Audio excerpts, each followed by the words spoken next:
Welcome, my name is Daniel Stillwell. I'm the editor of the IFTA e-newsletter, and we have with us in Málaga, Spain, Sandra Stith. So thank you so much for joining us.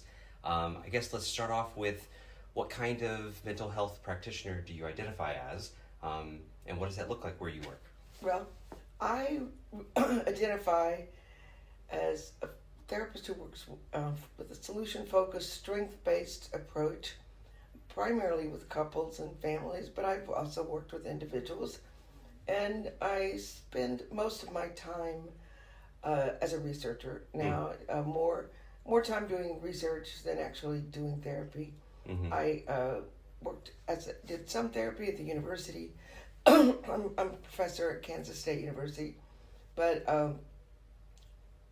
I did some private practice, but I found that for me, I didn't really have the skills to take the funding money in, pay the taxes, do the accounting, and so if I were going to join a practice, it would be a practice where there's an accountant who manages everything, and I get a certain percent. Mm-hmm. They deal with the insurance company. So anyway, so research is really my passion. So okay, all right, nice. Well, you're here at IFTA. You have a couple presentations. Right. So tell us a little bit about what that is, what you and your colleague were presenting on. Okay, Chelsea Spencer is my colleague. She's a professor also at Kansas State University. And we've done work. The first paper that I presented on yesterday was on based on a book that I wrote with Eric McCullum and Karen Rose in 2011. And it's on working with couples safely where there's been domestic violence. So especially when we got our NIMH grant about 2008, 7, it was unheard of and really almost perceived as anti-feminist that you would work with a couple together. But what we experienced as therapists, as professors leading a clinic, was that our students would have clients come in, would ensure that they did a really good assessment. And when they do a really good assessment, they find oftentimes, 50% of couples, what the research indicates, there has been some shoving, pushing, hitting. Okay, you're out. Okay, you're out. Okay, you're out. Then what happens to this couple? I want help. Oh, you should go to a batterer group. You should go to a victim support group. Well, they don't want to go to a batterer group. They're not mandated. We can't mandate them. Not in the United States, anyway. So they just really have nowhere to go except a therapist who knows less about domestic violence. Right. So instead, we developed and tested quantitative and qualitative research, our procedure for doing treatment safely. Usually, I know you don't want to hear the whole procedure, but that's okay. But basically, it involves ideally co-therapists. So you could have a therapist who's assigned to one partner and another therapist assigned to the other partner. And if you needed to be paid for two therapists, then that's one way you can do that. But then you work together, and you sometimes you have. But what I do in the model I teach is before each session, we talk to each of them separately about how's it going, has there been any violence, what's going on, and after each session, we talk to each of them separately to make sure, are they leaving safely? Right. Do they feel annoyed or angry based on what their partner said during the session? We do a lot of mindfulness, a lot of helping people get at peace. We teach a negotiated timeout where they each agree to take a break when they start feeling annoyed so that they can reduce their level of anger. These are couples, if they want to be in our program, they want this relationship to work. They want to try, both of them. And so trying new things like mindfulness, trying new things like negotiated timeout can make a difference. Absolutely. And then some percentage of the couples, the person who's the primary victim decides, I'm done, I'm over it. And we help her, I say her, could be him, Anyway, I help the primary victim, we help her, him, whatever, get into victim services, get the help they need to move on, and the other person to get the help they need to allow and to support the partner's decision, no matter how it hurts their feelings or hurts the family dynamics or hurts the culture or the community. So Right. we're working with the whole family, but we're working in a particular way. And then the treatment that I developed goes so far, but we continue it for many people. That's not in the book, but many people, 12 sessions, it's not over. But to test procedure, you can't have some people 2 years, some people 3 months. So that's the first presentation, and that's really what I'm known for, is that work.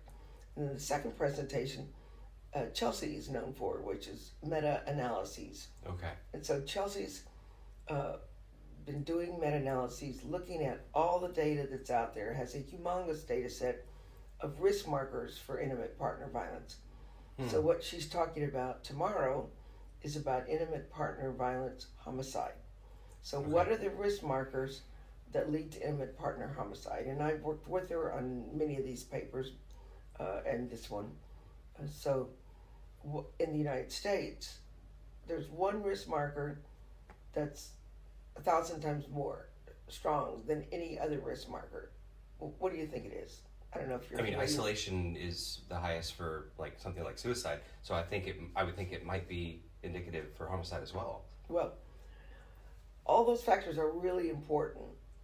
I mean, isolation and all kinds of things. Substance use, all those are really important. But the number one factor is having a handgun readily available in the home. Yeah. So, like, you've got the gun in the end table, and the anger goes up. They don't know how to do a negotiated timeout. They don't know how to do meditation or mindfulness.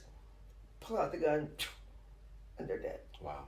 And now in Europe, where we are in Spain, when I say this to people, they go, whoa, right. They don't have guns all over the place like in the United States. But that's by far, I mean, we kind of had a suspicion about that, but her data is really clear, and it's a big data set.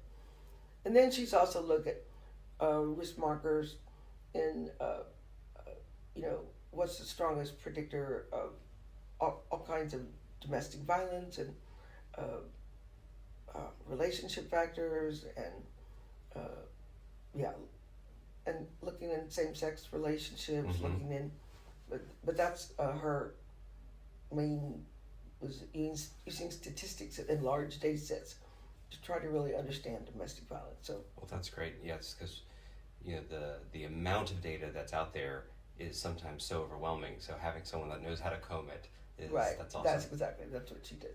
I like how when you're talking about the book in the first presentation, you use the term primary victim, kind of recognizing that no one is only a perpetrator. Exactly.